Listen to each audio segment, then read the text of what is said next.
और बिल्ली। बहुत पुरानी बात है। किसी जंगल में बड़े से बरगद के पेड़ पर कई पक्षी रहते थे। एक दिन एक बूढ़ा गिद्ध उस पेड़ पर आश्रय लेने आया।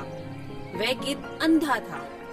पेड़ के सभी पक्षियों ने गिद्ध की उम्र का लिहाज करते हुए उसे अपने साथ रहने के लिए जगह और खाना देने का फैसला किया। गिद्ध ने भी बदले में पक्षियों के बच्चों की रखवाली का निर्णय लिया। बहुत समय तक गिद्ध और पक्षी खुशी खुशी साथ रहे। फिर एक दिन उस पेड़ के पास से एक बिल्ली जा रही थी। बिल्ली ने पेड़ से पक्षियों के चहचहाने की आवाज सुनी। बिल्ली जैसे ही पेड़ पर चढ़ी, पक्षियों के बच्चे उसे देखकर डर गए। इससे पहले कि बिल्ली बच्चों पर हमला कर पाती, गिद्ध जोर से चिल्लाता हुआ आया। कौन है वहाँ? बिल्ली गिद्ध की आवाज सुनकर कांप गई। उसको पता था कि अगर उसे पक्षियों के बच्चों को अपना भोजन बनाना है तो पहले उसे गिद्ध से दोस्ती करनी पड़ेगी। गिद्ध जैसे ही बिल्ली के सामने आया, बिल्ली गिद्ध से बोली, मैंने आपकी बुद्धिमानी और बड़प्पन के बारे में अपने साथी पक्षियों से बहुत कुछ सुना है।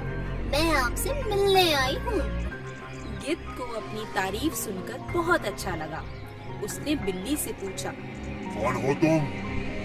बिल्ली ने जवाब दिया, मैं एक बिल्ली हूँ। गिद्ध को यह सुनकर बहुत गुस्सा आया और वह बोला, यहाँ से फौरन चली जाओ, नहीं तो मैं तुम्हें मार दूंगा।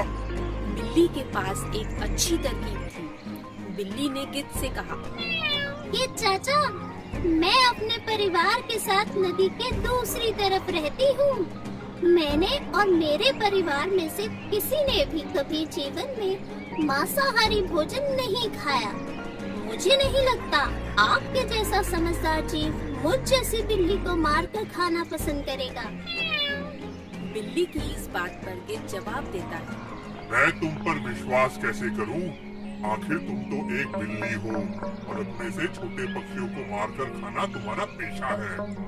गिद्ध चाचा, सभी बिल्लियाँ एक जैसी नहीं होती। खाने के लिए मैं कभी भी किसी को मार नहीं सकती।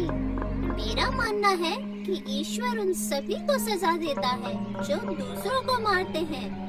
वैसे भी जंगल में खाने के लिए काफी स्वादिष्ट फल और जड़ी बूटियाँ हैं। गिद्ध को बिल्ली की बातों पर विश्वास हो जाता है। वह उसे अपने और बाकी पक्षियों के साथ पेड़ पर रहने की इजाजत दे देता है। अब बिल्ली ने हर रोज किसी एक पक्षी के बच्चे को मारकर खाना शुरू कर दिया था। गिद्ध जब भी सोया होता, तब बिल्ली अपना शिकार करती। धीरे धीरे बच्चों की संख्या में कमी आने से बाकी पक्षियों को कुछ गड़बड़ लगने लगी।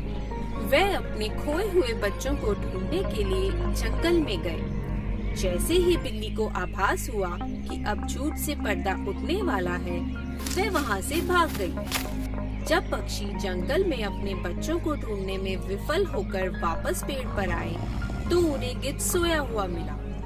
गिद्ध जहाँ पर सोया था, उसके पास वाली टहनी में एक कोटर था। पक्षियों ने जैसे ही कोटर में झांक कर देखा, तो उसमें उन्हें ढेर सारी हड्डियां मिली। यह वही हड्डियां थी जो बिल्ली ने पक्षियों के बच्चों को खाकर वहां छुपा दी थी। उन हड्डियों को देखकर पक्षियों को आभास हुआ कि वह हड्डियां उनके बच्चों की ही हैं।